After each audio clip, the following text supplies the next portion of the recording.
Hello, my name's Helen Sanderson, and this webinar is to introduce you to the concept of wellbeing teams as an example of self-managed teams, so we can think about what this might look like in mental health.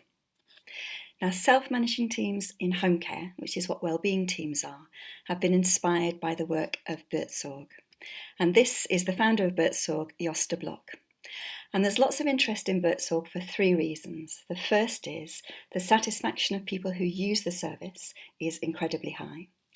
The second is that the satisfaction of people who provide the service, the staff, is very high. They regularly win Best Place to Work. But the third reason is the economies of scale around Buurtzorg. It's a huge organisation. It employs over 12,000 nurses in small self-managed teams across the Netherlands. And whereas typical organisations would have back office costs of about 25%, Buurtzorg's back office costs are 8%. And we're trying to mirror that and explore that in wellbeing teams, and our current calculation of their back office costs is 11%. So let's find out a little bit more. So obviously, an organisation that works brilliantly in the Netherlands is not going to fit the UK context without a lot of changes and not quite improvements, but really making sure that it works for the UK context. Because first of all, our context is personalisation, embedded in the Care Act, looking for greater choice and control for older people, and of course for everybody, for people who use mental health services as well.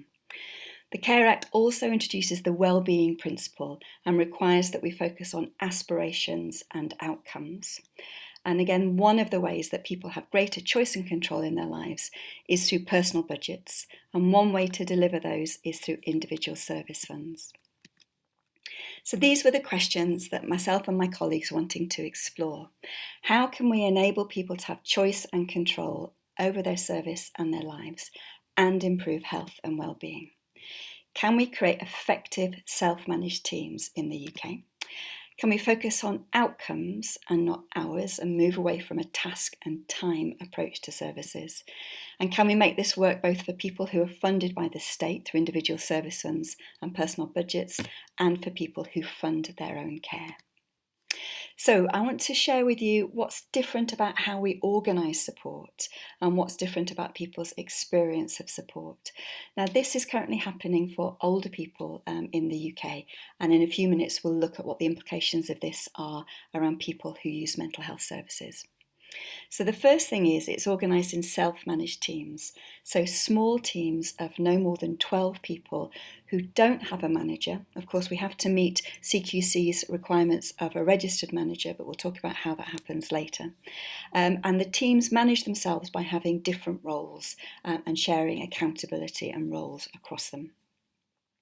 The other way it's different is bringing the whole person to work. So that means we're paying attention to what matters to people, their hobbies, interests and passions, as well as their ability to deliver compassionate care and support for people. And the third thing is that it's neighbourhood based. So wellbeing teams work in a very specific geographical neighbourhood and serve the community there.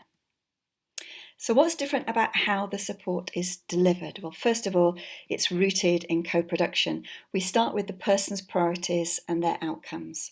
So under the Care Act, social workers will be doing an assessment with people to identify their needs and their specific outcomes and allocating a budget to achieve those outcomes. We also look at the person's individual priorities. So as well as achieving their outcomes, what would make a really great week for them or a good day, and how can we be paying attention to that at the same time as delivering commissioned outcomes? We co-design the service with the person, and that means we support them to decide when they want support, where they want support, how they want to be supported, and we even go as far as them choosing their own team. Again, with the individuals supported, we take a whole person focus. So that means we're finding out what matters to the person, their priorities. It's an asset-based approach that's rooted in what people bring, their capabilities, their competencies, their characteristics, their relationships and their existing connections with communities. And we focus on 5 ways to wellbeing. So the evidence-based 5 ways to wellbeing, we're paying attention to them both for the individual supported and for the team as well. And then finally, the way that we enable the person to achieve their outcomes and support this is through the support sequence, which means that paid support is a last resort, not the first resort, and through our partnership with the charity Community Circles. So let's look at the support sequence in a bit more detail. So when we've identified what the person's priorities are and their outcomes, we look at a range of different ways to support those to be achieved. So the first one is talking about self-care or self-management, but it's really about enabling the person to do as much for themselves as they can and support the development of their confidence around their ability to do that. The second one is through assistive technology, but that's broadly anything digital. So it might include using apps, talking to friends and family via Skype, as well as some of the more traditional things that we see available to enable people to live safely at home. The third is looking at friends, family and community circles. So what connections does the person have that we might be able to support in a different way? How might family want to be involved if the family are involved in the person's life? And community circles are a way of bringing a volunteer facilitator to support the person that brings together friends, family or other connections in the community, or introduces new people into the person's life or peer supporters, and facilitates conversations that are about working together to enable the person to have the life that they want around a very particular purpose. Next, we look at making sure the person's using what's available in the local community. That's what's generally happening, as well as services. And then finally, we're asking the question about how can wellbeing workers support the person to achieve their outcomes. So it integrates self-care, technology, friends, family and community resources and paid staff all together. So let's think for a minute about what this could look like in mental health. Well, we know that services are more effective if they're co-produced with the individual, and co-production, as I've shown, is at the heart of the way that wellbeing workers work, to co-produce the service with the individual. It's an asset-based way of working, so obviously that means paying attention to not just what the person brings and what their abilities are, or helping them rediscover those, but also keeping what's working, so paying attention to that too. When we think about the support sequence, this could also be a way of really intentionally thinking about the role of peer support and how peers can enable the person to feel supported and achieve their outcomes. And that could happen broadly or be part of peer support groups, or even looking at that through community circles as well. And the other potential advantage of self-managing teams, and particularly wellbeing teams, is the development of relationships and supporting continuity across different services. And that could happen both through the wellbeing team and through community circles. So let's look at, in a bit more detail about community circles. Well, as you can see here, it's evidence-based practice.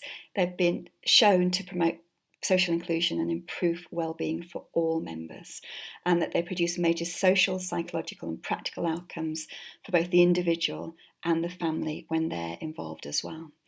And it'd be great to explore in more detail the relationship between community circles and peer support, and how we can bring together not just volunteers, and I know that befriending is common in lots of services supporting people with mental health issues.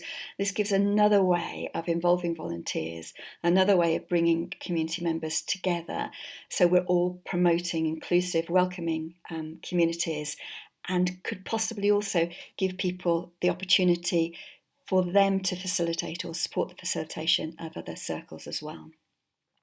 So in mental health, community circles always start with a clear purpose.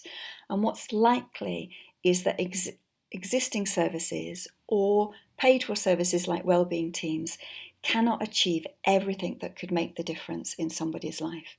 And what community circles do is extend what services can deliver by bringing together informal supports as well to help achieve other areas in the person's life that can't be delivered through paid services, but really integrating that with the paid services delivered by wellbeing teams. These are the people that will keep asking what makes a good life. So alongside the delivery of paid service, volunteers and friends and families keep a focus on what makes a good life with the person. And again, as I mentioned, there'll be opportunities for individuals themselves, people with lived experience, to contribute their experience by either being members of other people's circles or being trained and supported to become facilitators themselves, and seeing this as another opportunity to provide peer support to people too. So let's look at a short animate that describes in a bit more detail how wellbeing teams work, and then we can start to think about the application of that in mental health support services too.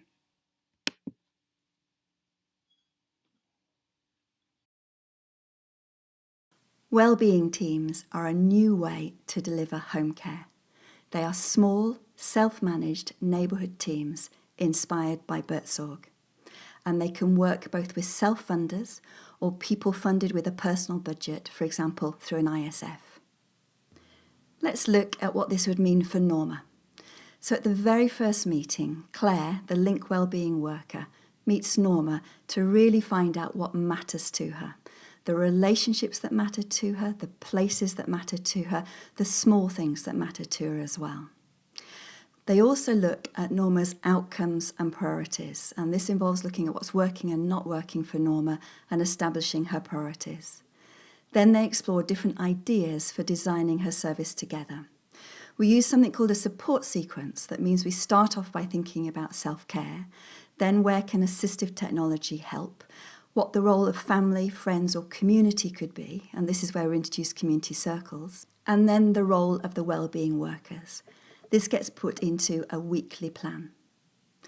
Norma is supported to choose her own team by two different means, either sharing one-page profiles or one-minute films. And at the end of that meeting, and of course that might take a couple of meetings, then Norma's one-page profile, her team profile and her care and support plan and contract are then shared with Norma to confirm their agreement.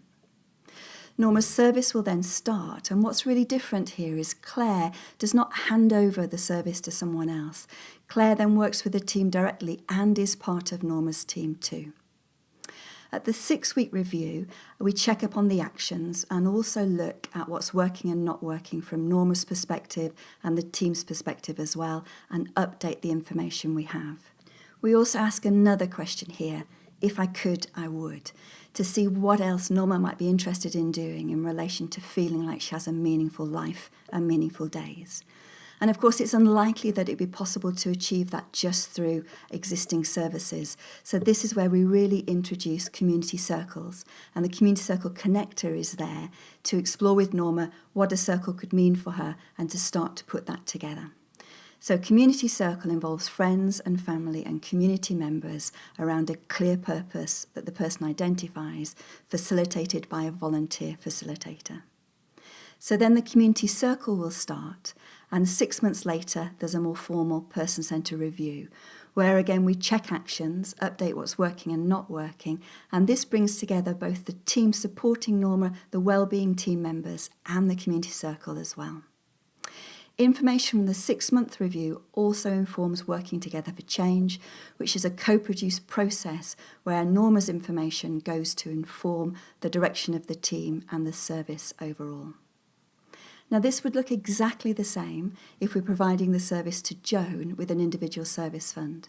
The difference would be that the social worker would have identified Joan's outcomes and her indicative allocation, and Claire and Joan would build on those outcomes and establish what other priorities Joan would have to design the service together.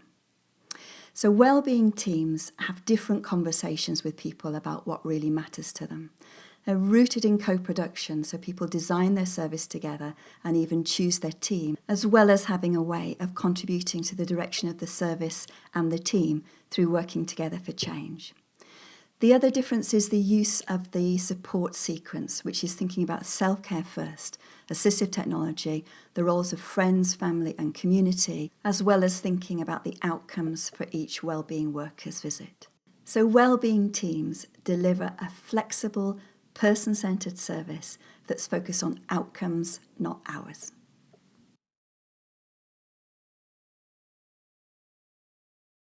Outcomes, not hours.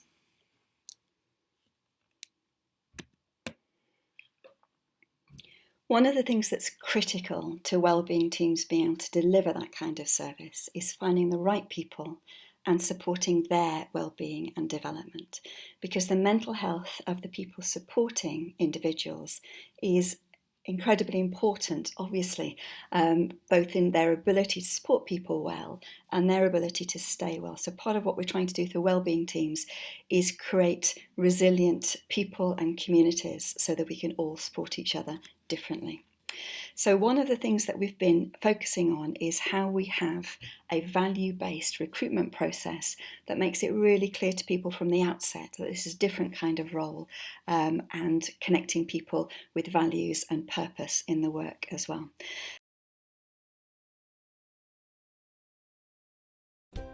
Are you looking for a role with more control over how you work?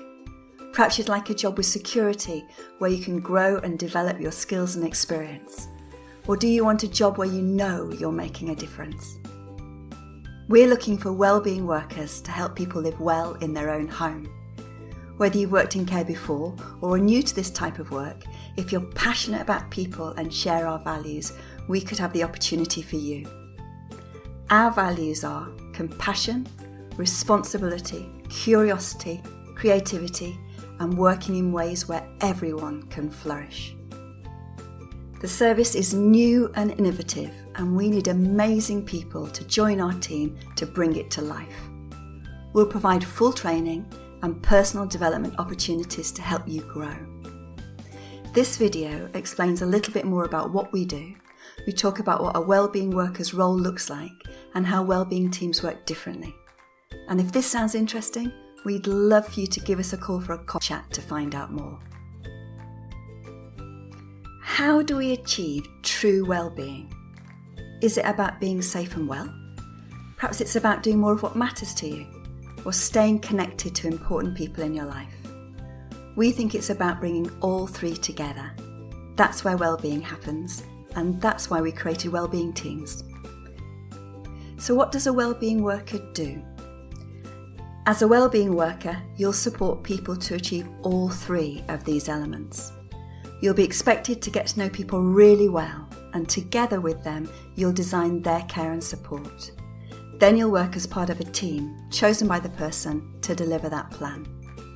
It could include anything from helping a person with personal care, such as washing or dressing, administering medication, or preparing meals. And as well as these tasks, you'll be supporting people to do more of what matters to them in partnership with the charity community circles. That could be getting out and about, starting a new hobby, or reconnecting with a faith community. Together, this helps us combat the four big challenges of old age: loneliness, boredom, feeling of helplessness, and poor health. Does this sound good to you? If you want a rewarding career that enables you to develop your skills as well as helping older people, then we'd really love to hear from you. Wellbeing teams focus on the well-being of the people we support and your well-being too. Because we're people, we'd rather you get in touch for a chat instead of sending an application form to get started. So get in touch today and let's start talking about how we can help people achieve real well-being together. So of course, it's all very well having animated adverts and talking about values, but if you've had a look at Neil Eastwood's book recently called Saving Social Care, you'll see that interviews are only 11% more successful than luck in terms of getting the right people. And because wellbeing teams are committed to co-production as well, we wanted to think of very different ways of recruiting people with the right values. So we put together a workshop recruitment to recruit a team, and obviously that involves people who would be using services, in this case older people, in the recruitment process. So here's a short snapshot of what that looks like, and then we'll think again about what this could mean in mental health services.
Hello, my name's Eileen Cooper. I've been involved today with the Wellbeing recruitment team. I've really enjoyed it. It's been great. So finally, let's look in a bit more detail about the different ways that wellbeing teams are supported, because this is the fundamental difference. Well, one of the big differences is how self-management works in practice. So a short animate to explain that.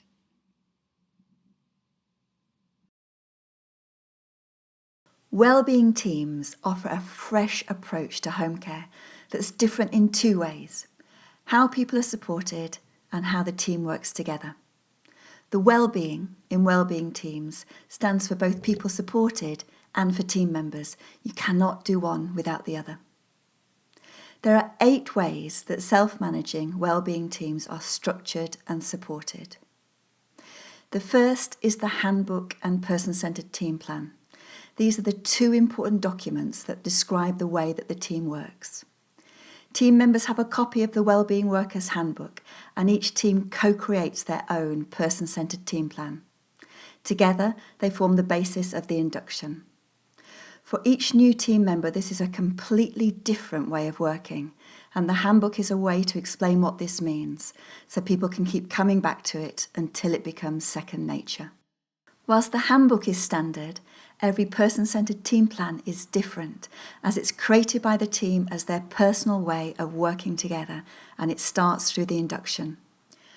For example, a team plan will include one-page profiles for each team member, people's individual purpose and the co-created team purpose, individual and team values and strengths, team agreements, how we're going to work together, how we're going to give each other feedback, how we stay in touch as well.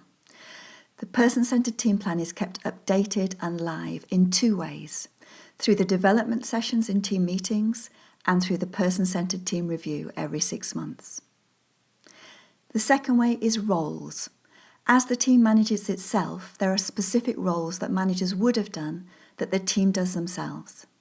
Some of these are shared roles and others are taken by different individuals. The role that's shared in a wellbeing team is the role of the link wellbeing worker for each individual who's supported. The other roles are for meeting facilitator and development, community navigator, scheduler, that's doing the rotas, and assistive technology.